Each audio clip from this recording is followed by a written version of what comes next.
Hey, and thank you for tuning in to yet another episode of The Breakdown. I'm Ramon Gordon, and I'd like to thank you for clicking on. I'd like to thank you for allowing me to keep you company, and I'd like to also thank you for allowing me to keep yours. Today, I'm going to be talking about mental health. I'm going to be talking about the importance of ensuring that you are happy, that you're at peace, and that you take care of yourself. Now, I haven't told many people this, but, I think as part of this show, it's my duty to be as open and transparent with you guys because I consider you my family. So family, a few months ago, I experienced a break. I had been sad for some time, and everything just got incredibly heavy, and I lost it. Now, I went to see a psychiatrist, and they did whatever tests they do, and I was diagnosed with bipolar disorder. Now, it's a mood disorder caused by some chemical imbalance in the brain that causes bouts of happiness, but also bouts of incredible sadness and the lowest of lows. Now, I've been dealing with it. I've started meditating. I've been prescribed some meds. I take them occasionally. I probably shouldn't admit to that, but I should take them regularly, but I take them seasonally. And I've been handling it pretty well. But that diagnosis coupled with, already existing depression from times gone by really compounded things, and it made me feel weak. And that's a common feeling experienced by so many of us living with mental health issues. We feel weak. We feel like we're undeserving of love. We feel like we can't accomplish our goals or aspirations. We feel like an imposter sometimes. We feel like we have no business claiming to be, someone. It's uncomfortable and it can be very disheartening. But what I've learned, spending more time with myself and taking care of myself, is that you must, prioritize yourself and your health and your sanity. You see, sometimes we willingly enter into relationships or maintain relationships that we know are toxic, that we know are not worthwhile. We spend so much time trying to make other people happy that we often neglect our own happiness. And it's easy to do that, because when we feel like imposters, we feel like we have to cater to the needs of everybody. We feel like we have to neglect self and be selfless to someone else because we want their approval to feel good, even if it's just for a moment. We want to feel something. We want to experience something other than the lingering sadness. And in doing that, we do ourselves a grave disservice. We ought to be patient with ourselves. We have to spend time in deliberate discourse with ourselves. I've started journaling. I record voice memos. I write in a physical journal. I've started to, acknowledge how I'm feeling, why I'm feeling what I'm feeling, and what effect it's having on me. Because if I don't do that, if I don't take account of the things that influence and impact me, then I will not know what to do to ensure my happiness, my peace of mind. You see, sometimes achieving peace of mind requires a bit of discomfort, and that discomfort can come in the form of conflict. You remember those relationships I mentioned earlier? Sometimes we have to end them.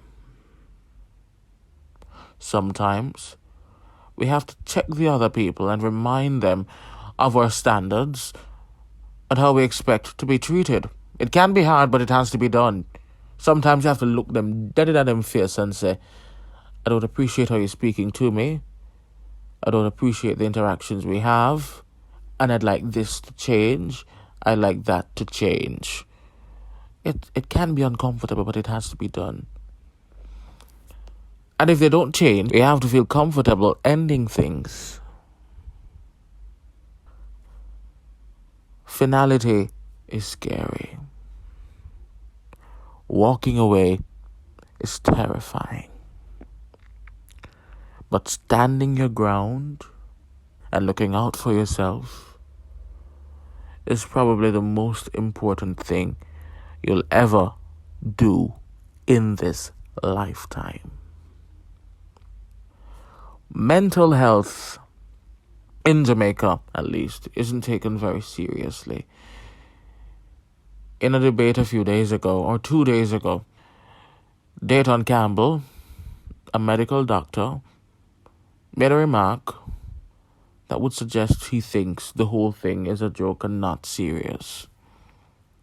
That's the attitude of a lot of Jamaicans. That's the attitude of a lot of people. If you can't see the scar physically, then it's not there. If you can't put a bandage on it, if you can't put a cast on it, then it doesn't exist. But the truth is, sometimes emotional wounds run deeper and cut deeper than physical ones. To some people, that may be a controversial statement, but let me tell you, while you can get over physical injury with physiotherapy or with rest, with emotional trauma, with emotional issues, there is a bit of lingering. They linger.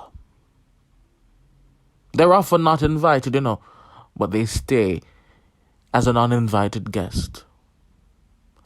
They follow you around every day like a dog.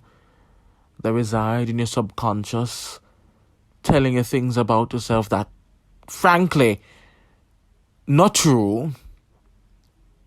And they break you down, little by little, every day, every minute, every second. That is why awareness of what is happening to you is important. I know somebody listening to this probably is experiencing a lot of the feelings I mentioned. You're not happy, you're sad all the time, you're crying for no reason or what you think is no reason. You feel alone, you feel cold and distant, you feel detached from yourself. Yet, you carry on every day, you haven't reached out to anybody. You haven't done anything about it. You see, the first step to healing, the first step to coming into your own is admitting that everything is not okay. Everything is not all right. It's understanding that, to feel a little better, I'm going to have to talk to somebody. I'm going to have to talk to a friend, a real friend. I'm going to have to talk to a family member I trust. I'm going to have to talk to a lecturer I trust. I'm going to have to take it a step further and get in touch with a therapist because I have some unresolved issues that I have to sort out. Therapy is only scary because it involves vulnerability. That wasn't a question, by the way. That's a statement. It's scary because it involves you bearing everything, sometimes to a total stranger. But what I've learned from personal experience, bearing everything to a stranger is often better than bearing everything to somebody close to you, because at least they'll be objective in their critique of your problems and offer, objective and unbiased advice. But yeah, it's not easy getting things started. It's not easy getting things done. But it will be worthwhile. If I'm being honest, I haven't been the best of late, and that's totally fine, because I'm actively working to fix that. What am I doing? Well, I'm curating my playlists.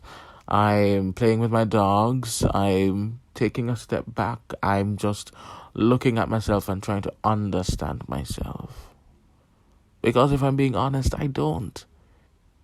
And anybody who tells you that their journey is always perfect and, filled with roses and smells like beaches and looks like a sunset, they are lying to you. They are actively lying to you. Life complicated, bud. When I say life complicated, life complicated. You can't get up one day and figure everything out. That's impossible. That will never happen. But what you can do is learn to manage things. What things, Raman? Manage your emotions. Manage your response to people saying specific things. Manage how you talk to people. Manage how you allow people to talk to you. But you can't do that if you don't acknowledge that there is a need for intervention. You can't do that if you don't acknowledge that there is a need for help. And that is the purpose of this show today. It's to encourage anyone listening. I don't care if you're 15, 11, 25, 30, 40, 50, 100. It's never too late or too early to reach out and reconnect with yourself. Because I tell people this all the time, You have your friends, you have your family, you have your partner, but you come home and you drop asleep and you're sleeping with yourself, you're sleeping in your thoughts, you're sleeping with your being. Are you one in this world? One brain you have. One body you have. One soul you have. And you have to safeguard them. You have to protect them. You know what we all should be doing? We should be affirming our worth. Always, every day we wake up. When we wake up, we should look in the mirror and say, and believe me, this is going to sound corny, but you should be doing this. Look in the mirror every day and say, I deserve to be here. I deserve all the good that happens in my life. I deserve all the praise that comes my way because I am hardworking. I am capable. And even though sometimes it's hard for me to recognize my worth and recognize my value and recognize how incredible I am, I choose to believe. I choose to believe in me. I choose to believe in myself.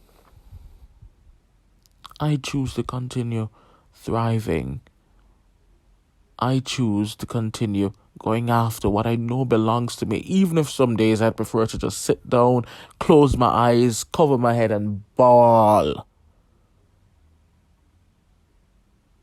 Regardless of those feelings of inadequacy, I choose to be me. I choose to be my friend. I choose to be my confidant. I choose to be my number one cheerleader.